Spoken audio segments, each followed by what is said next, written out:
말씀은 로마서 14장 1절입니다.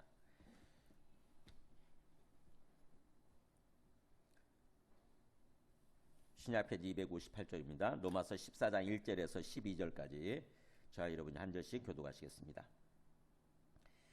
믿음이 연약한 자를 너희가 받되 그의 의견을 비판하지 말라. 어떤 사람은 모든 것을 먹을 만한 믿음이 있고 믿음이 연약한 자는 채소만 먹느니라. 먹는 자는 먹지 않는 자를 업신여기지 말고 먹지 않는 자는 먹는 자를 비판하지 말라. 이는 하나님이 그를 받으셨습니다. 남의 하인을 비판하는 너는 누구냐?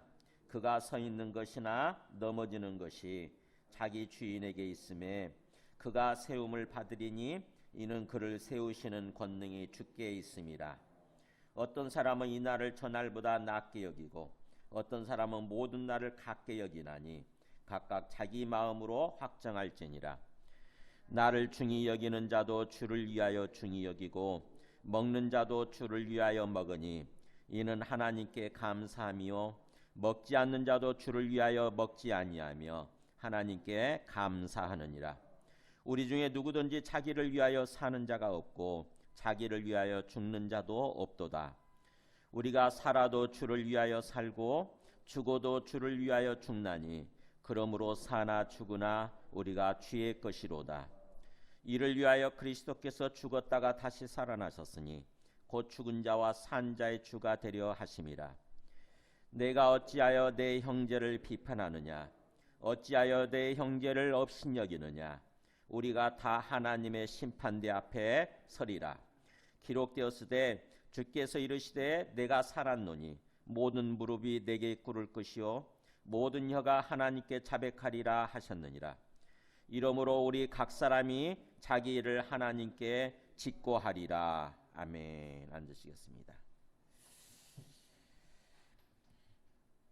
네, 로마서 말씀을 읽어보고 계세요. 복음이 무엇인가?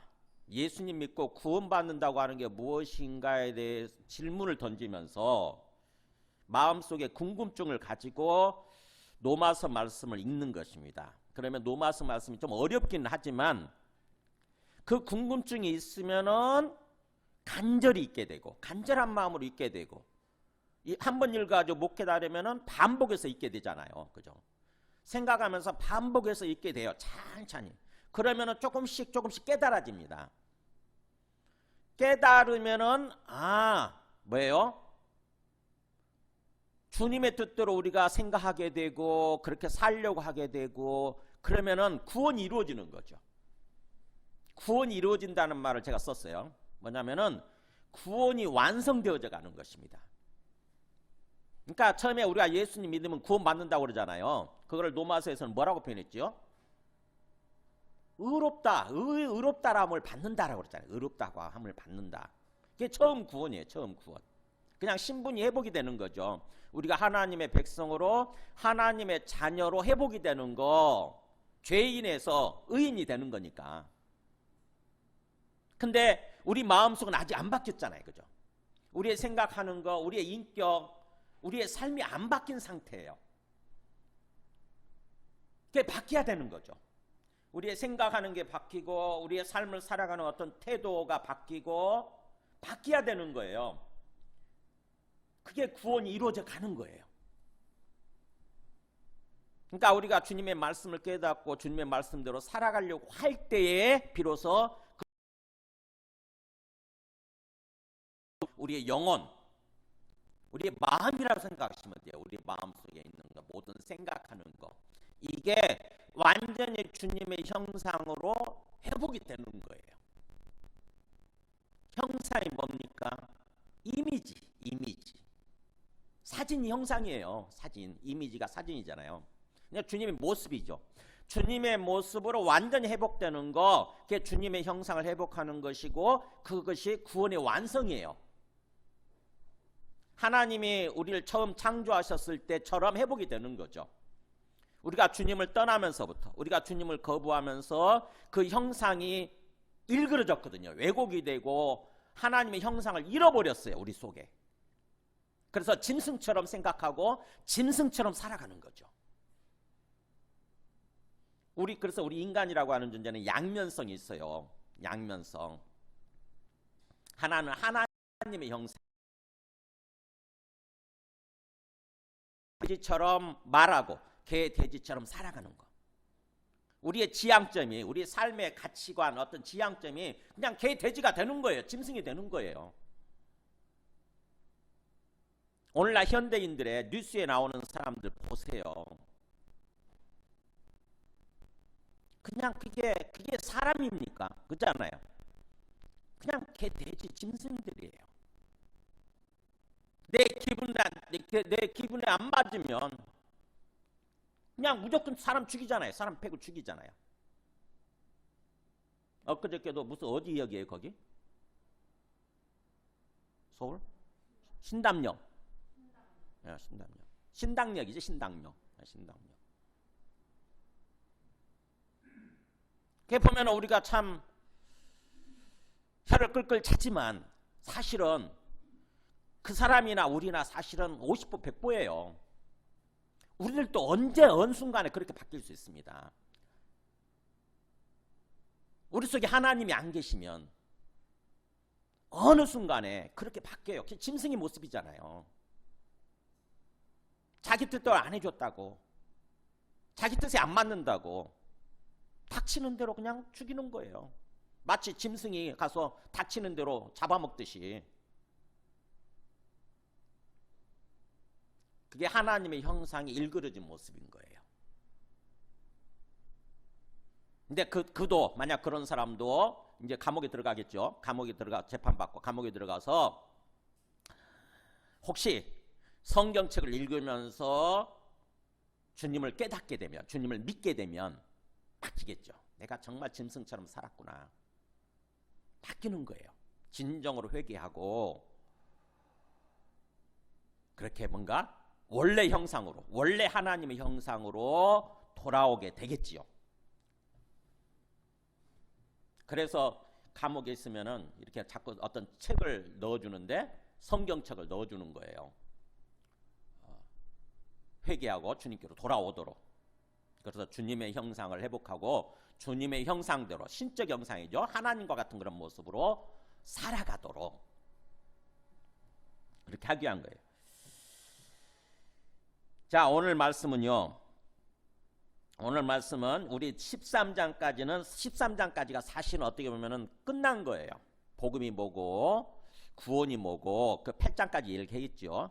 어떤 교리적으로 이론적으로 얘기를 했죠. 8장까지 복음이라는 게 뭔가, 그 복음은 뭐라고 그랬죠? 뭐가 기쁜 소식이라고 그랬죠? 이 땅에 오신 하나님의 아들이에요. 예수가 하나님의 아들이신데 이 땅에 오셨다고 하는 게 기쁜 소식이에요. 그 복음을 받아들여서 예수님을 하나님의 아들로, 그래서 주님과 그리스도로 믿게 되면 우리가 구원받는다고 그랬잖아요.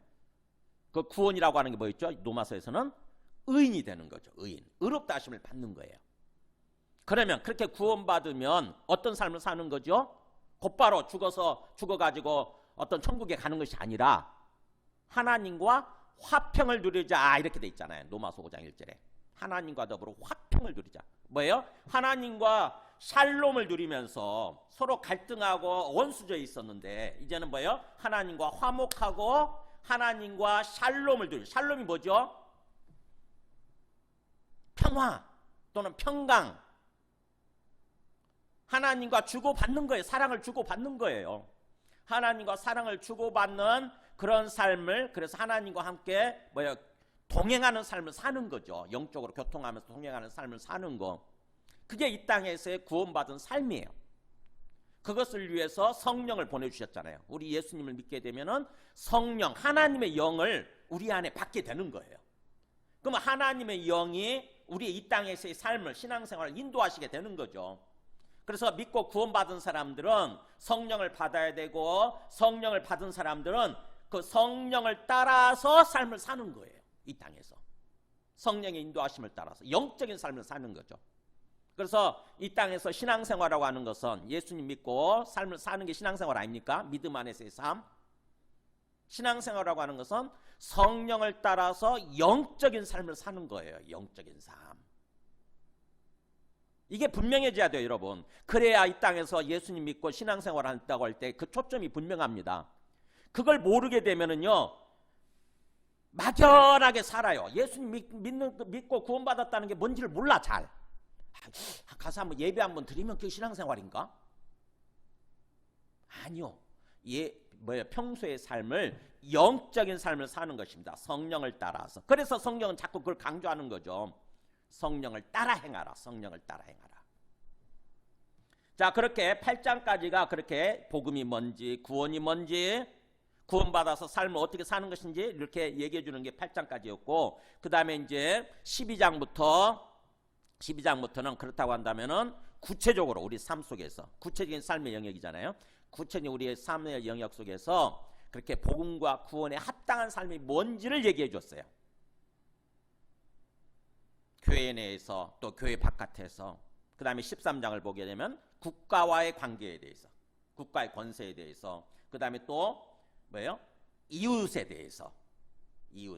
그 다음에 마지막 13장 그 1절, 11절부터 14절까지 뭐였죠? 빛된 삶. 종말, 우리가 어떤 그 종말의 시대를 어떻게 살 것인가. 우리가 구원 받았지만 아직 구원의 완성을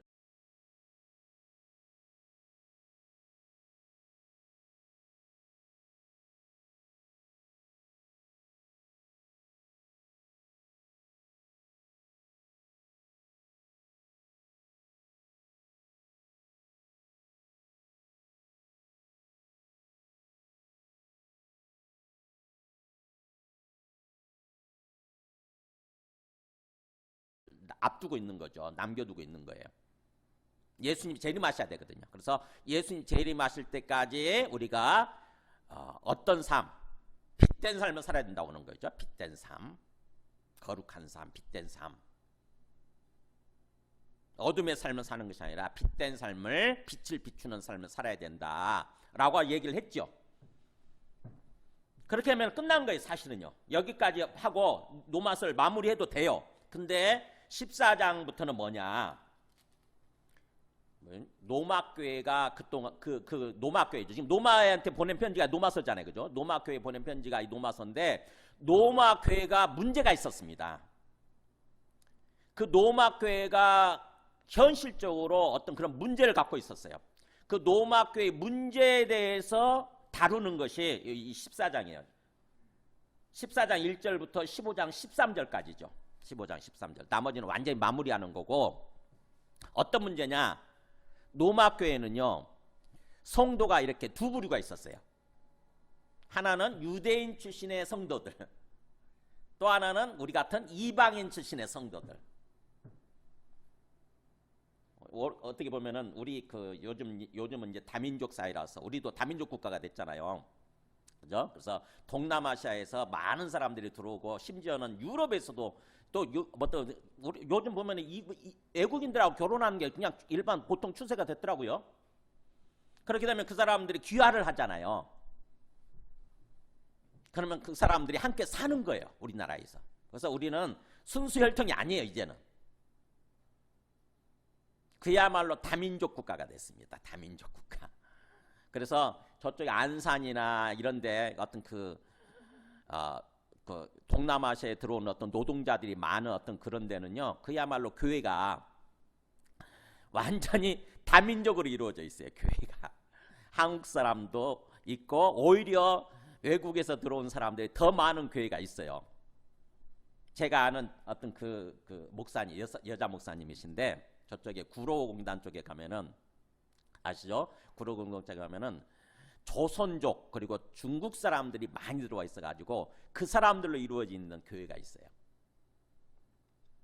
그러니까 거기서는 다양한 어떤 독특한 문화가 전개되고 있어요. 우리 한국 문화와 완전히 달라요.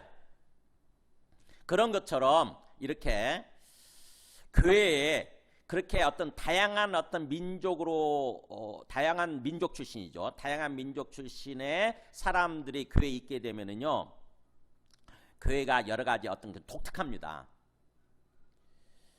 우선 뭔가 서로 완전히 하나 되는 게 굉장히 어려워요. 서로 문화가 배경이 다르니까. 그동안 수백 년 동안 어떻게 보면은 자기들 개인적으로는 수십 년 동안 어떤 뭔가 그 해온 어떤 그런 행해온 어떤 그런 문화가 있다고 한다면은 그 문화를 쉽게 포기를 못하는 거죠. 그러다 보니까는 서로 보면 서로 문화가 다르니까 삶의 어떤 습관, 관습이 다르잖아요. 그렇다 보면 서로 뭔가 미묘한 갈등이 있으면서 찌그덕찌그덕해요. 로마 교회가 그랬습니다. 로마 교회가 유대인 출신이 있고 이방인 출신이 있다 보니까 유대인 출신이 얼마나 독특하냐면요. 여러분 유대인들 만나보시면 아는데 굉장히 독특해요. 유대인들은 다른 어떤 세상 다른 사람들과 완전히 하나가 되질 못해요. 문화가 완전히 다르거든요. 그 사람들은 특별히 구약을 믿는 사람들이잖아요.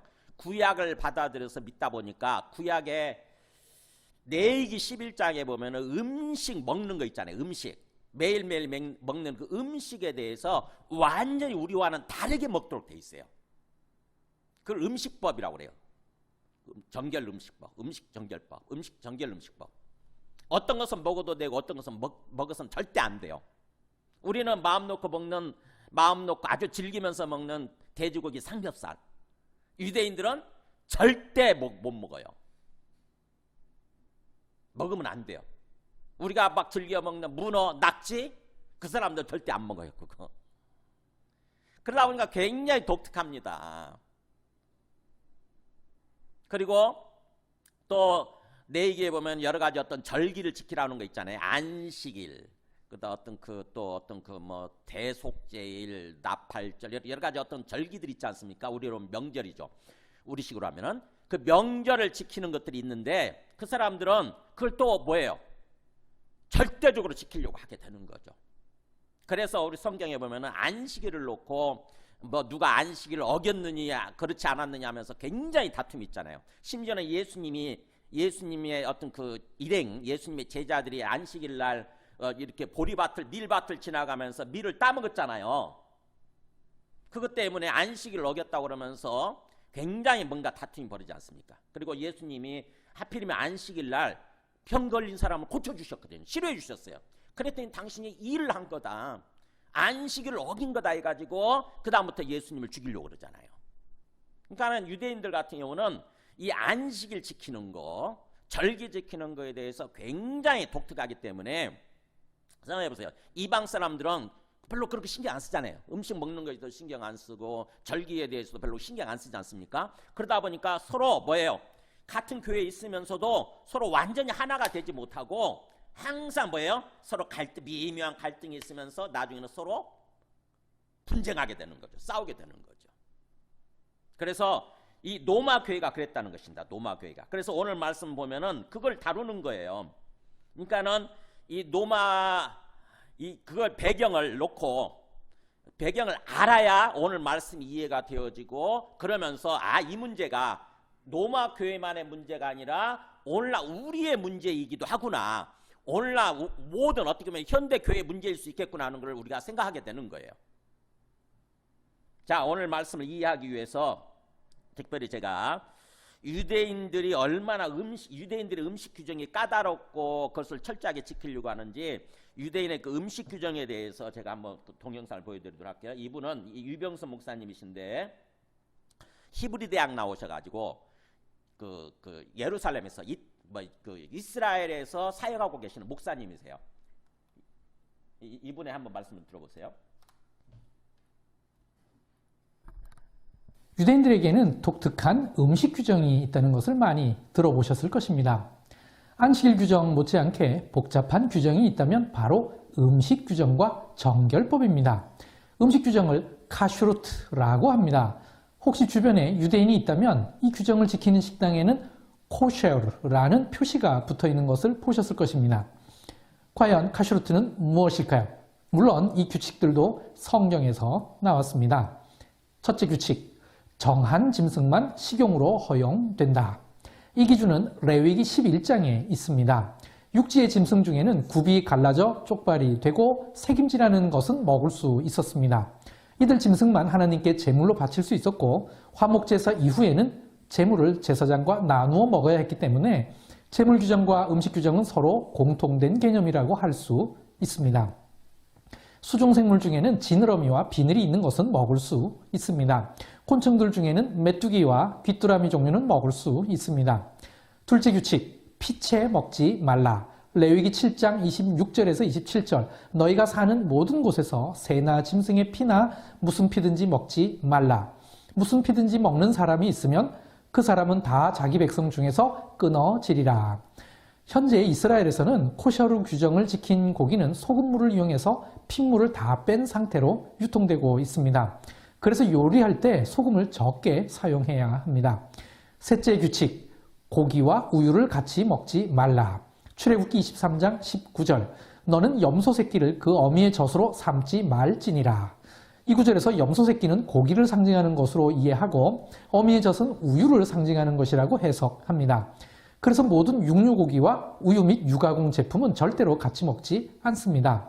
성경에서 나온 이 세 가지 기본 원칙에서 출발해서 유대인의 독특한 음식 규정인 카슈루트가 만들어졌습니다. 성경에 나와 있는 위의 세 가지 규칙에 미시나와 탈무드를 거치면서 오늘날에 이르러 다양한 구체적인 규범과 규칙들이 추가된 것입니다.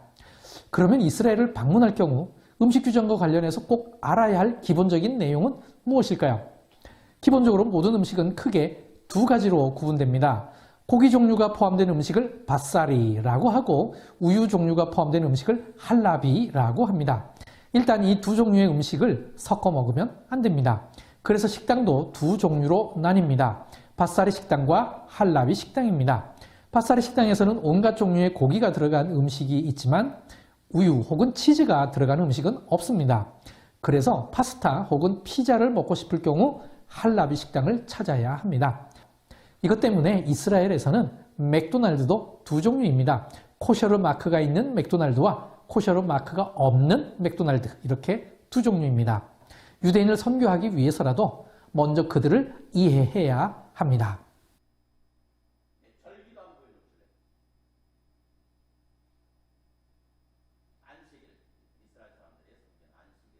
안녕하십니까, 유병성 목사입니다. 안식일을 시작하면 제일 먼저 무엇을 할까요?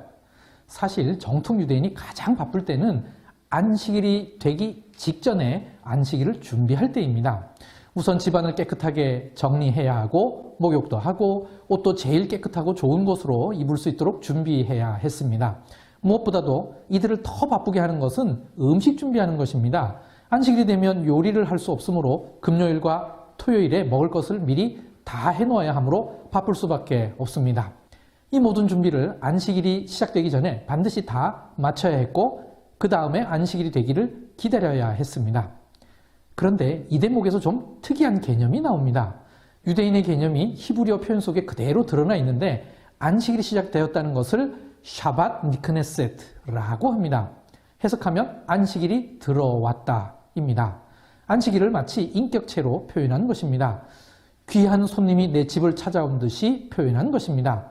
그러므로 손님이 도착하기 전에 모든 준비를 다 마치고 기다리듯이 안식일을 기다리는 것입니다.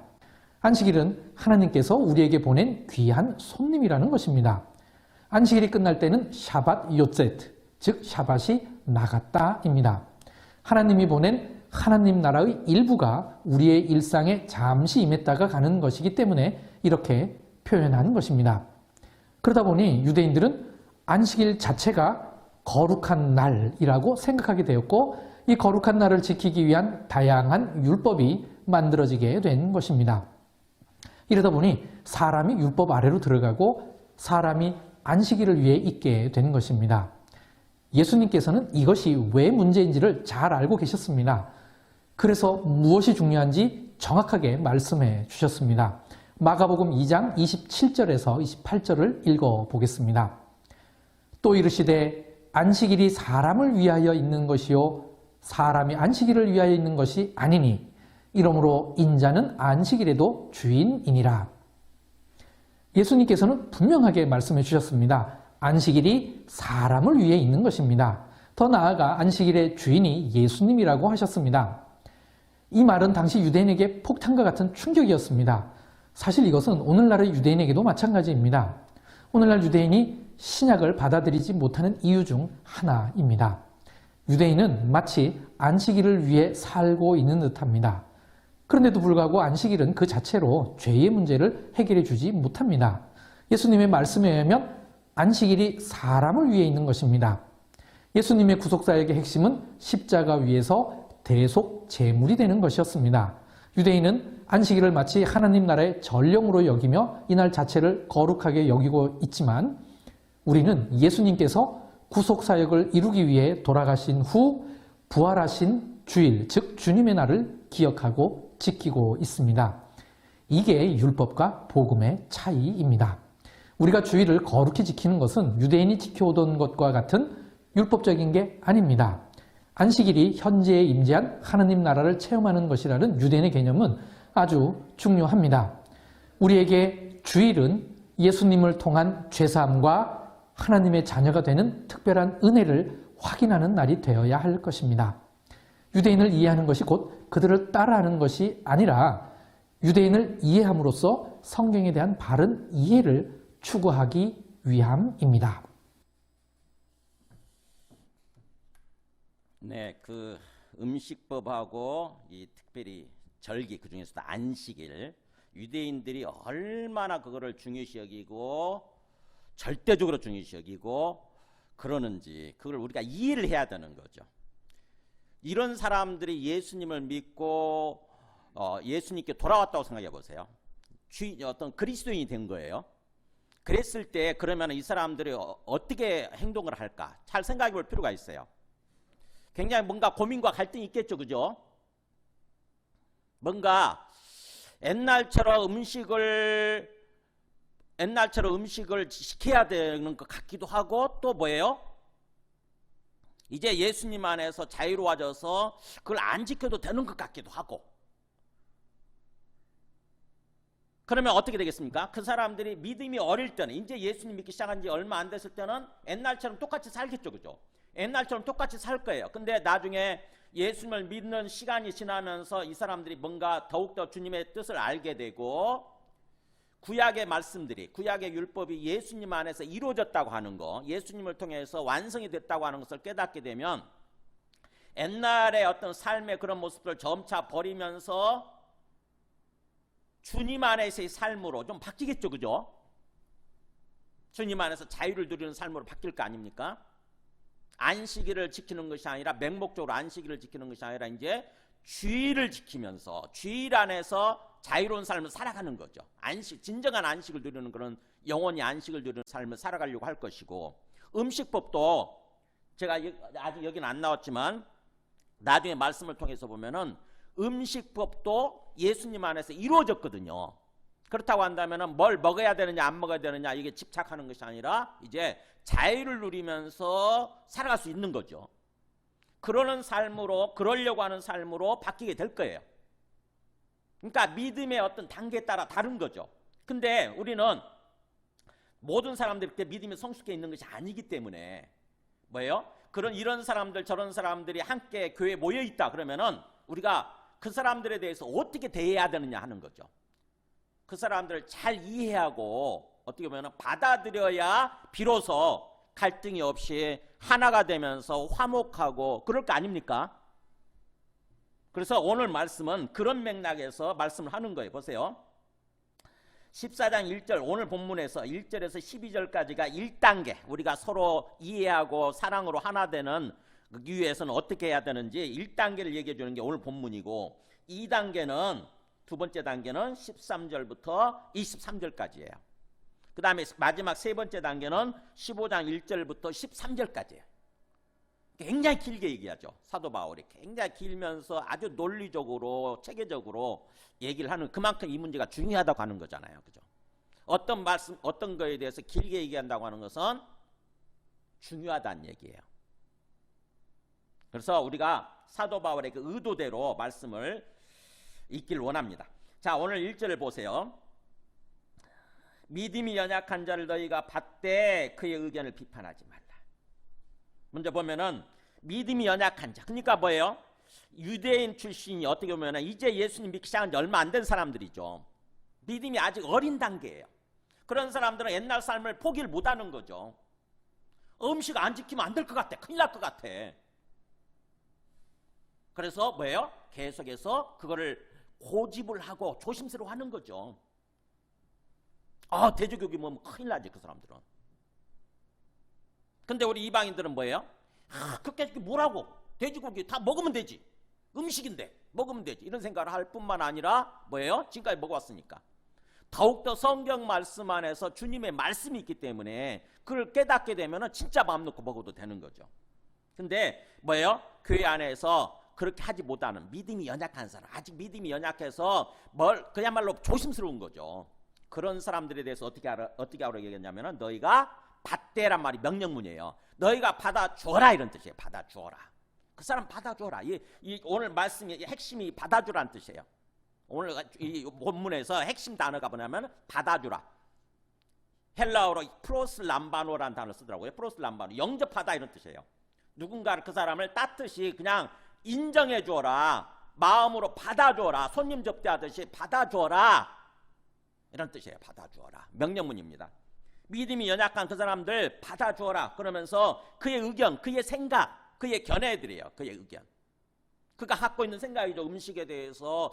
성경의 구약 레위기 11장에 보면 이렇게 나와 있는데 그거 뭔가 자기 생각이 있을 거 아닙니까? 그죠? 자기가 그렇게 어떤 삶을 고집하는 자기 생각이 있을 거잖아요. 그 사람의 의견이 있을 거잖아요. 그래서 그 사람의 의견들에 대해서 우리는 단수로 번역이 됐지만 복수예요. 그 사람의 생각들, 그 사람의 의견들에 대해서 비판하지 말라. 여기서 비판은 나중에 보면은 그 3절에도 비판이란 말이 나오고 4절에도 비판이란 말이 나오고 여기저기 계속 비판이란 말이 나오는데 그 비판하고 조금 달라요. 여기서 그의 의견을 비판하는 이 비판은 뭐냐면은 따지는 거예요. 그의 생각에 대해서 따지고 뭔가 이렇게 이것저것 자꾸 뭔가 토를 달고 하는 거 있잖아요, 우리. 그러지 말라는 거예요. 그 사람의 생각에 대해서, 그 사람의 의견에 대해서 자꾸 뭔가 따지고 뭔가 막 어떤 그 논쟁하고 그러지 마라 이거예요. 그러지 마라. 그냥 받아줘라. 있는 그대로 받아줘라. 그러면서 왜 그래야 되느냐? 어떤 사람은 모든 것을 먹을 만한 믿음이 있지만 어떤 사람 여기서 누구 계세요? 이방인 출신이거나 아니면 믿음이 강한 사람이죠. 먹는 거에 대해서 별로 신경 안 쓰는 사람. 돼지고기 먹으면 되지. 낙지 문어 먹으면 되지 그거. 이렇게 생각하는 사람이죠. 그래서 어떤 사람은 모든 것을 이것저것 따지지 않고 모든 것을 먹을 만한 그런 믿음 수준이 되지만 이방신한테 제사 지내고 유통이 되는 고기거든요. 여러분 제가 물어볼게요. 우리 추석 때 차례 지내잖아요. 차례 지낸 음식 먹어도 돼요? 안 먹어도 돼요? 우리? 먹어도 돼요? 아니면 먹지 않아야 돼요? 조심스럽죠? 그잖아요. 귀신한테 제사 지낸 건데 이거 먹어도 되나? 아니면 절대 먹으면 안 되나? 우리 그리스도인이 분명히 귀신한테 절하지 마라. 귀신한테 제사 지내지 말라고 그랬는데 근데 제사 지냈어요. 제사 지낸 음식 딱 나왔어. 이거 먹어도 되나? 아니면 절대 먹으면 안 되나? 그냥 마음에 뭔가 있죠? 그런 것처럼 똑같아요. 그때 당시에 지금 그거 알고 있거든요. 사람들. 그때 당시 사람들이 뭐예요? 지금 여기 나온 이 고기라고 하는 것은 이방 신전에다가 제사 지내고 나온 고기일 가능성이 크다는 거죠. 그때 당시는 그렇게 대부분 그렇게 유통했거든요. 그렇기 때문에 못 먹는 거예요. 내가 이방 신전한테 제사 지낸 고기를 내가 어떻게 먹어? 그래서 난 차라리 이거 안 먹고 그냥 채수만 먹겠다 해가지고 채식주의자로 바뀌는 거죠. 채수만 먹겠다. 지금도 미국 가면은요 음식 구분되어 있어요. 그러니까 고기가 안 들어간 음식을 별도로 판매를 해요.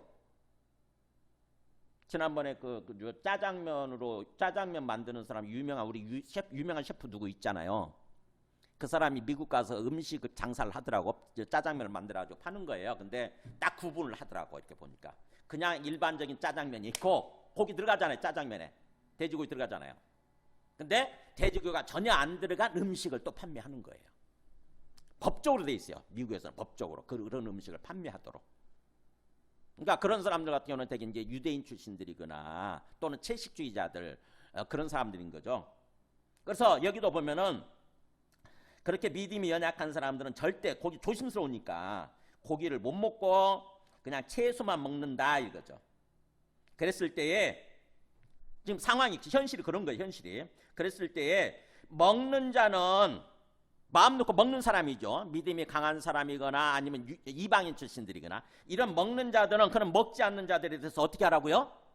보통 우리가 업신여기잖아요. 아이고 저것들은 믿음도 없어가지고 못 먹고 이렇게 자유를 누리지 못하고 업신여길 수 있는 거죠. 우리 속에. 그 사람을 무시할 수가 있어요. 우습게 보는 거죠. 그 사람을 깔보는 거예요. 근데 그러지 말라는 거죠. 먹는 자는 먹지 못하는 그런 사람, 먹지 않는 자를 업신여기지 말고 또 반대로 먹지 않는 자. 나는 못 먹는데 그 절대 먹어서는 안 된다고 생각하니까 못 먹는데 저 사람은 그냥 마음 놓고 돼지고기 먹어버리네. 그럼 어떻게 되죠? 저 사람 하나님 법을 어기는 것 같아. 내기 11장 하나님 법을 어기네. 그럼 어떻게 돼요? 그 사람에 대해서 진짜 나오죠. 비판. 그야말로 이 비판, 여기서 비판은 진짜 판단하고 정지하는 거예요. 저 사람 죄를 범했다 저거. 하나님의 심판을 받을 거야. 병에 걸려서 죽을 거야. 이렇게 판단하고 정지하는 거예요. 그러지 말라는 거예요. 먹는 자는 먹지 않는 사람을 업신여기지 말고 반대로 먹지 못하는 사람은 먹는 자에 대해서 함부로 판단하고 정지하지 마라. 왜냐? 어떤 사람이 됐든지 하나님이 그 사람을 받아주셨다. 이미 하나님이 그를 받아주셨다. 이게 바로 아까 여기서 말하는 받으라 할 때 1절에서 말하는 받으라 할 때 플러스 람바노예요. 하나님이 그를 그냥 인정해 주셨다는 뜻이에요. 하나님이 그 사람 인정해 주셨기 때문에 네가 판단하면 안 되지. 네가 하나님보다 더 위냐 이거예요. 네가 하나님보다 더 위냐? 하나님이 그 사람을 인정해 주시고 받아주셨다는데 왜 네가 판단해? 그런 뜻이에요. 이는 하나님이 그 사람을 받아주셨기 때문에 사람인 네가 누구에 대해서 함부로 업신여기거나 아니면 비판, 판단하고 정지하지 마라. 그러면서 또 뭔가 책망하듯이 얘기하죠. 그런데도 불구하고 남의 하인을 비판하는 너는 누구냐 그러잖아요. 너는 누구냐.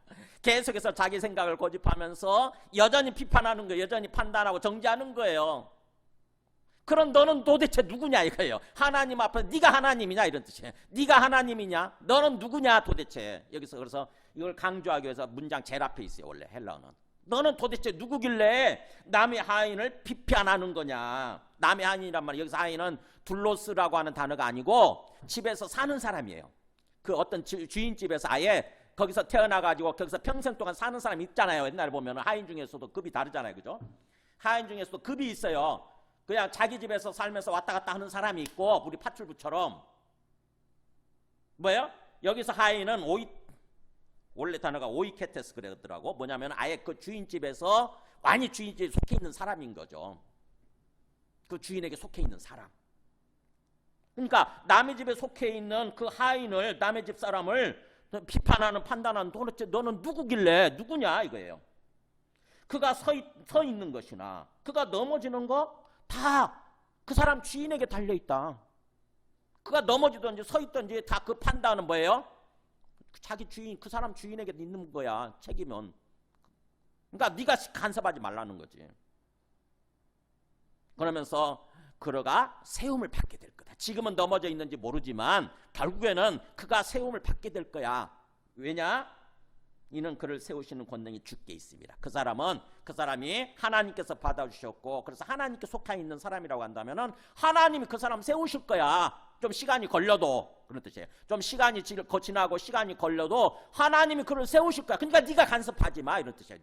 네가 함부로 판단하고 함부로 업신여기고 그러지 마라. 하나님께는 하나님이 주님이 그렇게 하실 수 있고 권능이 있다는 말은 그런 뜻이에요. 그를 세우실 수 있는 권능이 있고 그렇기 때문에 하나님이 그 사람 세우실 거야. 이게 먹는 문제를 가지고 얘기를 한 거예요. 지금 1절, 2절에서 4절까지는 먹는 문제, 음식법을 가지고 얘기하고 그러면서 또 절기 문제죠. 5절에 안식일 문제. 어떻게 보면은 어떤 사람은 이 날을 전날보다 낫게 여기고 또 절기 문제에 있어서도 어떤 사람은 이 날을 전날보다 안식일을 평일보다 더 낫게 여기는 거죠. 절대적으로 중요시 여기는 거예요. 안식일은 무조건 지켜야 된다. 이렇게 어떤 사람은 이 날을 전날보다 낫게 여기고 중요시 여기고 또 반대로 어떤 사람은 모든 날을 다 같게 여긴다. 여기서 뭐예요? 모든 날 갖게 여기는 어떤 사람 누구겠어요? 이방인들이거나 아니면 믿음이 성숙한 사람이죠. 믿음이 성숙한 사람들은 그렇잖아요. 모든 날이 같은 날이잖아요. 사실 우리가 주일날 와서 예배를 드리지만 평일날도 주일날처럼 살아라 이렇게 얘기했잖아요. 어디 나왔었어요? 12장 1절에서 그렇게 얘기했잖아요. 12장 1절에서 너희 몸을 하나님 기뻐하시는 거룩한 산제물로 드리라. 이는 너희가 드릴 영적 예배니라 그랬어요. 12장 1절에서 너희 몸을 그냥 예배로 드려라. 몸. 그러니까 뭐예요? 몸으로 살아가는 삶 자체를 예배로 드려라 이거예요. 너희들의 평일날 뭔가 평상시의 삶 자체가 예배다. 삶 자체가 예배다. 그런 정신을 가지고 살아라 이거죠. 주일날 와서 예배를 드리지만 그 예배를 통해서 주일 예배를 통해서 깨닫고 평일날을 퍼져 있는 삶을 사는 것이 아니라 평일날도 항상 하나님이 내 삶을 예배로 받으신다 이런 생각을 가지고 하나님 앞에 깨어있는 모습으로 하나님 앞에 내 삶을 드리는 모습으로 그런 모습으로 살라는 거죠. 그야말로 우리 성숙한 믿음의 어떤 단계를 얘기하는 거죠. 그래서 그런 맥락에서 어떤 사람은 성숙한 사람은 모든 날을 똑같이 여긴다는 거죠. 똑같이 여긴다는 거예요. 그러니까 믿음이 연약한 사람은 특별한 날을 중요시 여기는 반면에 믿음이 좀 강한 사람, 성숙한 사람은 똑같이 여기면서 똑같이 하나님께 드려지는 그런 예배의 자세로 산다고 하는 거죠. 예배드리는 자세로. 중요한 것은 뭐냐? 각각 자기의 마음으로 확정할지니라. 왜요? 중요한 것은 각자가 자기 마음으로 확신을 가지면 된다는 거죠. 지금 자기 믿음의 단계에 맞게 이게 옳아라고 그 옳다라고 확신을 하고 그 자기 마음의 확신대로 살아가면 된다는 것입니다. 이게 명령문이에요. 이것도 각자는 자기 마음으로 확신을 가질지니라. 확정할지니라. 다른 사람이 판단하지 말라는 거죠. 자기 마음의 확신대로 살아가면 된다는 거예요. 초대교회 문제. 초대교회가 성경에 보면은 굉장히 굉장히 그런 문제들이 많았기 때문에 갈라디아서 4장 9절 보여줘 보세요.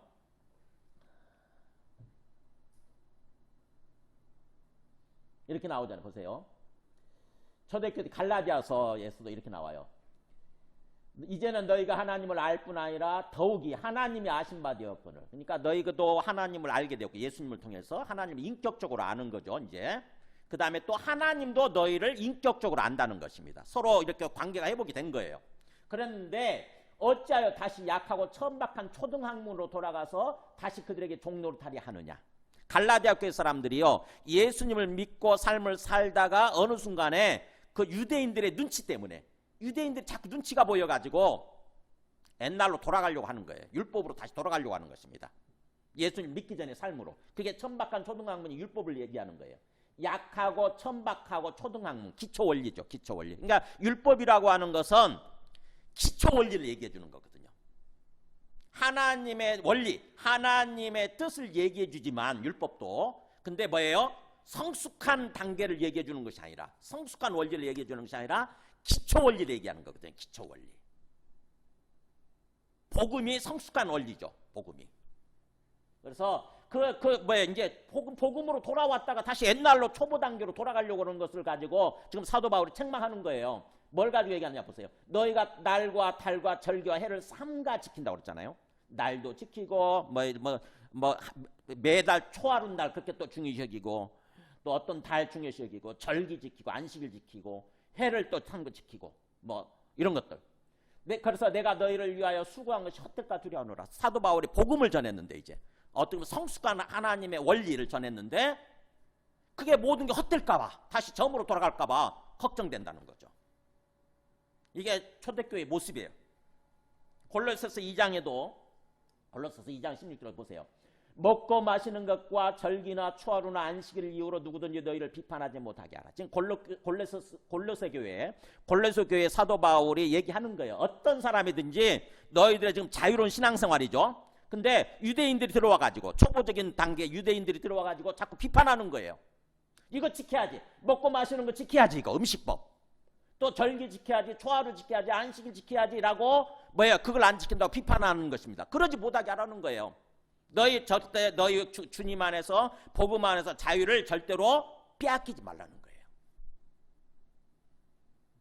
이것들은 이런 어떤 초보적인 것들은 장래일에 예수 그리스도로 말미암아 복음으로 말미암아 이루어질 그 장래일의 그림자일 뿐이다. 그림자, 실체가 아니라는 거죠. 그림자일 뿐이고 우리들의 몸은 그리스도의 것이다. 예수 그리스도에 속한 예수 그리스도를 나타내기 위해서 사실은 예수 그리스도 안에서 삶을 나타내기 위한 그림자일 뿐이다라고 얘기를 하는 거죠. 실체는 예수 그리스도 안에서의 삶이에요. 율법에서 규정한 음식법이나 절개 이런 것들은 그림자예요. 그림자가 뭔지 아시죠? 우리가 실체가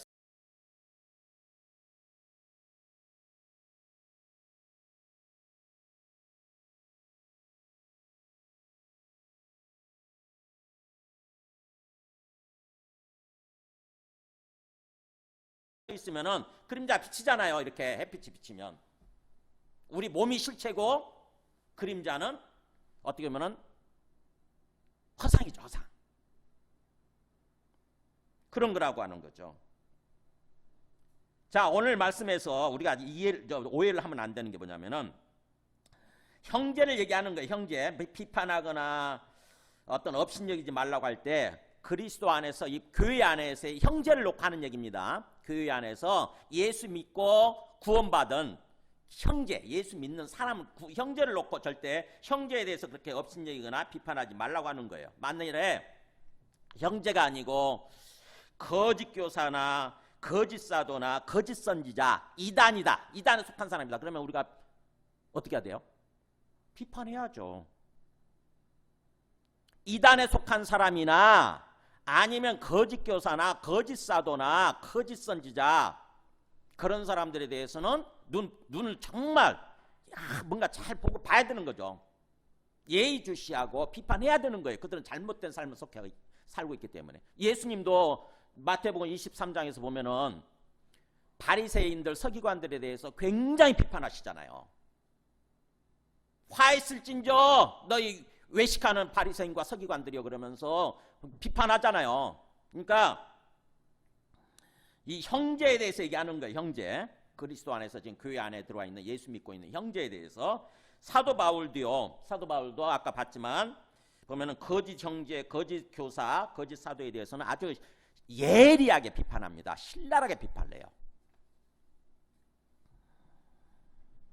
우리가 마가복음 7장 14절 한번 보여줘 보세요. 우리가 이 음식에 대해서 복음 안에서 어떻게 이루어지느냐 예수님이 이렇게 말씀하세요. 마가복음 7장 14절 보면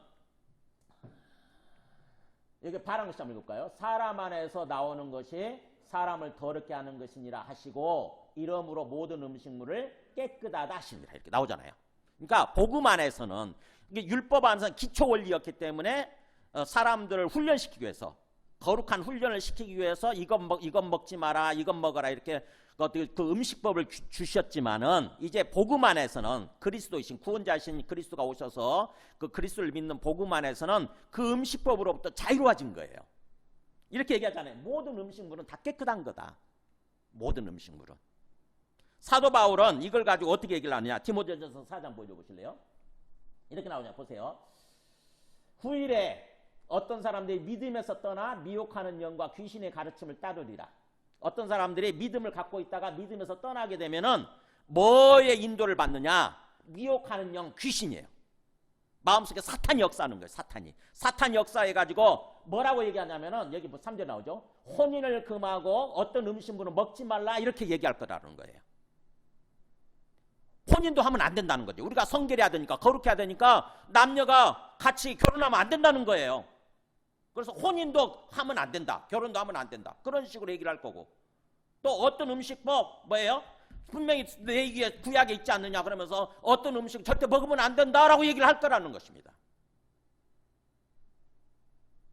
제가 어떤 옛날에 저쪽 서초도 사람이 있을 때 어떤 미용실을 갔어요. 미용실. 우리 아는 자매의 언니, 아니 이모지, 이모 되시는 분이 미용실 하셔가지고 그 소개해서 이제 거기를 갔는데, 거기 가니까는 성경책이 있어서 이분이 예수님 믿는 분인가 보다 했더니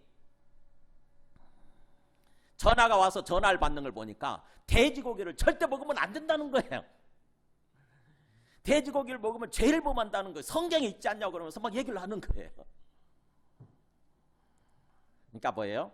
그게 진짜 제대로 예수님을 믿고 성령을 따르는 것이 아니라 어느 순간에 속는 거예요. 이단이더라고, 이단. 이단에 속해 있더라고. 그런 식으로. 그러니까 뭐예요? 잘못된 말씀을 잘못하는 거죠. 혼인을 금하고 어떤 음식을 먹지 말라 할 것이나, 이제 여기서 답 보세요. 음식물은 하나님이 지으신 바니 믿는 자들과 진리를 아는 자들 같이 있습니다. 감사함으로 받을 것이니라. 그러면서 또 같이 있습니다. 하나님께서 지으신 모든 것이 선함에 감사함으로 받으면 버릴 것이 없나니 하나님의 말씀과 기도로 거룩하여짐이니라. 그러니까 음식이라고 하는 것은 율법 시대 때는, 율법에 있어서는 우리의 거룩함을 훈련시키기 위해서 하나님은 그렇게 규정을 해주셨지만, 복음 안에서는 원래대로 돌아가는 거죠. 원래 하나님이 지으실 때는 뭐예요? 원래 하나님이 지으실 때, 창세기 때는 먹는 거죠. 음식이라고 하는 것은 하나님이 우리한테 먹으라고 지어주신 거기 때문에 하나님 감사합니다 기도하면서, 기도로 하나님 먹을 걸 주셔서 감사합니다라고 하면 모든 것이 다 깨끗하다고 하는 것입니다. 그러니까 이것저것 구분하지 않아도 된다고 하는 거죠. 그렇게 이게 하나님의 뜻이에요. 근데 이 하나님의 뜻을 깨닫지 못하는 사람들은 계속해서 기초 원리, 율법의 기초 원리에 머무르면서 그걸 고집하고, 그걸 가지고 또 그걸 먹는 사람, 그걸 어긴 사람들을 어떻게 보면 판단하고 정지하게 되는 거죠. 우리가 뭐냐면 사람들 이해를 해야 되는 거예요. 그 사람의 어떤 영적 상태, 영적 단계 이런 거에 대해 이해를 해야 되는 거죠. 그러면서 두 번째 단계 보세요. 두 번째 6절부터 9절까지 보면은 중요한 것은 뭐냐? 본질을 보여요. 우리가 예수님 믿고 구원받았다고 한다면은 우리가 어떤 삶을 사는 것인지, 또 어떤 삶을 살아야 되는 것이 본질이 뭔지를 얘기하는 거예요. 6절에 보면은 어떤 나를 중요시 여기는 사람들도 사실은 주님을 위해서 중요히 여기고 있고, 지금 교회 안에서 형제가 얘기하는 거예요. 교회 안에서 어떤 형제가 어떤 나를 중요시 여겨. 지금 예수님 믿고 구원받았지만 어떤 안식일이나 어떤 날에 대해서 과거의 어떤 행동의 연장선상에서 어떻게 보면은 주님을 위해서 중요히 여기고, 또 우리는 지금 생략이 돼 있지만 다른 사본에는 어떤 나를 중요시 여기지 않는 자도 주님을 위해서 중요시 여기지 않는다는 말이 또 있어요. 그리고 또 음식에 대해서도 먹는 자도 주를 위해서 먹고 이는 하나님께 감사하는 거고, 또 먹지 않는 자도 주를 위해서 먹지 아니하며 하나님께 감사하느니라. 그러니까 그 로마 교회 안에서 이루어지고 있는 어떤 삶의 모습이에요. 어떤 나를 중요시 여기는 사람도 사실은 그 마음속에는 뭐냐? 나는 주님 때문에, 하나님 때문에 이 날을 중요하다. 하나님의 말씀을 주셨으니까 하나님 때문에, 주님 때문에, 주님을 위해서 내가 중요히 여긴다, 이렇게 생각하는 사람인 거고, 또 어떤 음식에 대해서 지금 먹는 사람도, 믿음이 성숙해가지고 먹는 사람도 주님 안에서 자유롭게 되었기 때문에 주님 안에서 주님께 감사하면서 주님을 위해서 먹는다는 거죠. 그리고 또 먹지 않는 사람도, 아직 믿음이 연약해가지고, 또는 유대인 출신이라서 믿음이 연약해가지고 먹지 않는 사람도 뭐예요? 하나님이 그렇게 또 말씀하셨다고 생각하기 때문에 하나님을 위해서, 주님을 위해서 그렇게 먹지 않는다는 거죠. 그러면서 하나님 감사합니다 이렇게 한다는 거죠. 그러면서 우리 중에 누구든지 자기를 위해서 사는 자가 없고 자기를 위해서 죽는 자도 없다. 진짜 예수님을 믿는 사람이라고 한다면, 예수님 믿고 하나님께로 돌아온 사람들이라고 한다면은 삶의 목적이 뭐냐? 누구를 위해서 사느냐는 거예요. 누구를 위해서? 주님을 위해서 살아야 된다고 하는 거예요. 주님을 위해서. 우리 중에 누구든지 자기를 위해서 사는 것이 아니라, 내가 정말 예수님 믿고 구원받아 주님께 돌아왔다고 한다면 우리의 삶의 목적이 주님을 위해서 있는 거지 나를 위해서 있지 않다는 거예요. 우리 중에 누구도, 그러니까 사도 바울이 굉장히 어떻게 보면 로마 교회를 굉장히 좋게 본 것 같아요. 어떻게 보면 굉장히 높게 본 것 같아요. 우리 중에 누구든지 자기를 위해 사는 자가 없고 자기를 위해서 죽는 자도 없도다. 우리가 살아도 주를 위해서 살고 죽어도 주를 위해서 죽는다. 그렇기 때문에 우리가 살든지 죽든지 우리는 주님의 것, 주님의 소유다. 주님의 소유. 주님께 속한 사람들이다. 이것을 위해서 그리스도께서 죽었다가 다시 살아나셨으니 곧 죽은 자와 산 자의 주님이 되시기 위해서. 그러니까 우리가 예수님 믿고 구원받는다고 하는 것은 바로 예수님을 뭘 믿는 겁니까? 고린도후서 5장 15절 보면 읽어볼까요? 그가 모든 사람을 대신하여 죽으심은 살아있는 자들로 하여금 다시는 그들 자신을 위해서 살지 않고 오직 그들을 대신하여 죽었다가 다시 살아나신 이를 위하여 살게 하려 함이라. 네. 그러니까 그가 예수 그리스도죠. 예수 그리스도가 우리를 대신해서 모든 사람을 대신해서 죽으신 거예요. 우리 죄 때문에. 우리의 죄를 우리가 죽어야 되는, 우리 죄 때문에 우리가 죽어야 되는데 우리를 대신해서 대신 죽으신 거죠. 그러면서 부활하셨어요. 또 살아나셨어요. 그렇게 하신 이유 목적이 뭐냐? 이제는 이 땅에서 살아있는 자들, 이 땅에서 삶을 살아가는 사람들로 하여금 이제 뭐예요? 그들이 이제는 자기 자신을 위해서 사는 것이 아니라 나를 대신해서 죽으셨다가 살아나신 분, 나를 대신해서 죽으셨다가 지금은 살아나셔서 지금 살아계시는 분이죠. 그 주님을 위해서 살도록 하기 위해서 그렇게 하셨다고 하는 거예요. 그러니까 우리가 예수님을 믿는 거는 예수님의 죽으심과 부활을 믿는 거잖아요. 죽으시고 부활하신 지금 살아계신 주님을 믿는 거거든요. 그렇다고 한다면 우리의 삶의 지향점이 목적이 뭐예요?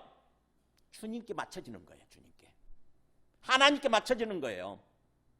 주님을 생각하고 항상 주님을 위해서, 주님의 기쁘신 뜻을 위해서 삶을 살아가려고 하는 거, 이게 하나님의 뜻인 거죠. 예수님을 보내서, 자기 아들 예수님을 보내서 우리를 구원해 주신 목적이 그거예요.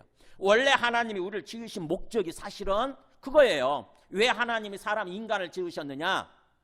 인간이 어떤 삶을 살아가도록요? 주님을 위해서, 하나님을 위해서 살아가도록. 이사야 43장 7절에 보면 이스라엘 백성을 향해서 이렇게 얘기하세요. 내 이름으로 불려주는 모든 자, 파란 것을 읽어볼까요? 곧 내가 내 영광을 위하여 창조한 자를 오게 하라. 21절 읽어볼까요? 이 백성은 내가 나를 위하여 지었나니 나를 찬송하게 하려 함이니라. 보세요. 이 인간을 향한 하나님의 목적이에요. 내 영광을 위해서 창조했다. 또 나를 위해서 지었다. 나를 위한 삶은 어떤 거냐? 하나님을 위한 삶은 하나님을 찬송하는 삶이에요. 하나님께 나와서 하나님을 찬송하는 것, 그걸 하나님의 영광을 높인다, 이런 뜻이에요. 우리가 하나님께 영광을 돌려드린다, 하나님의 영광을 위한다, 이 말은 바로 뭐냐면 하나님을 높이고 하나님을 찬송하는 거예요. 이게 하나님을 찬송하는 거. 하나님이 맞습니다. 하나님이 내 하나님 맞습니다. 하나님이 온 세상의 주인 맞습니다. 하나님이 내 생명과 내 삶의 주인 맞습니다. 라고 하나님을 인정해드리고 하나님을 높이는 거.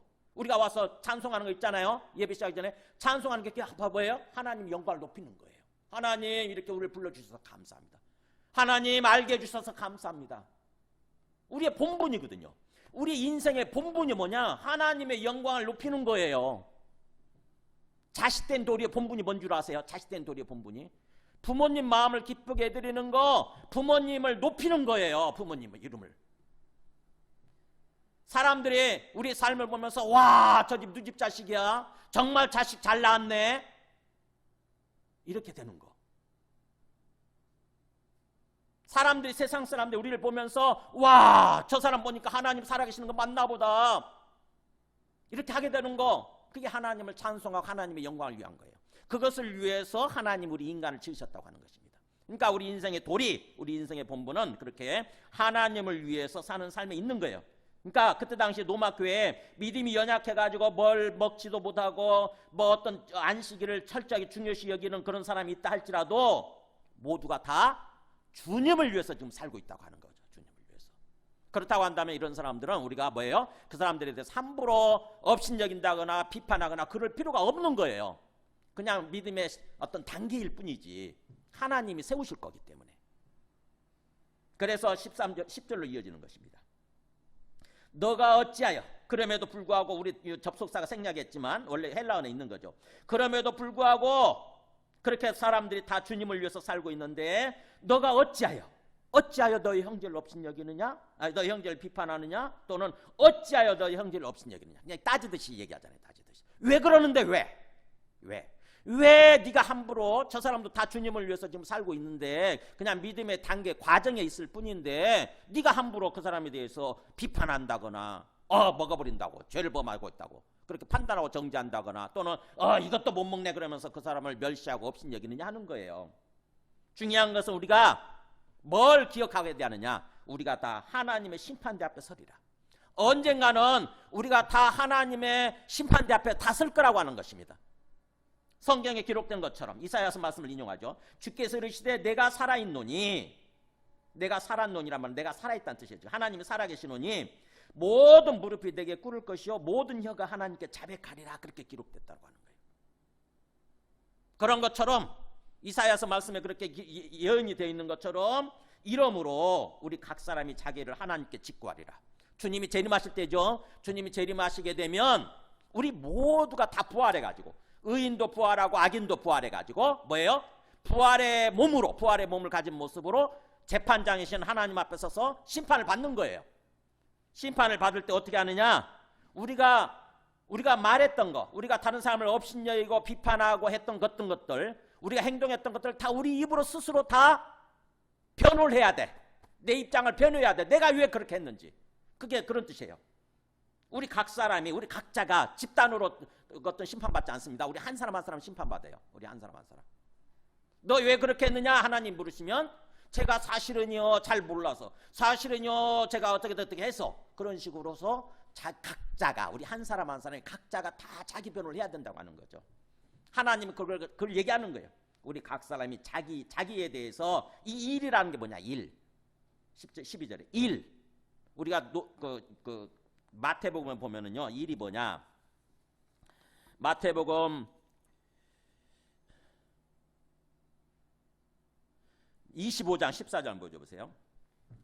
여기 보면은 그 달란트 비유를 하면서 그 주인이 달란트를 다 맡겨주고 가고 나서 오랜 시간 지난 후에 그 종들의 주인이 돌아와서 그들과 결산할세 하잖아요.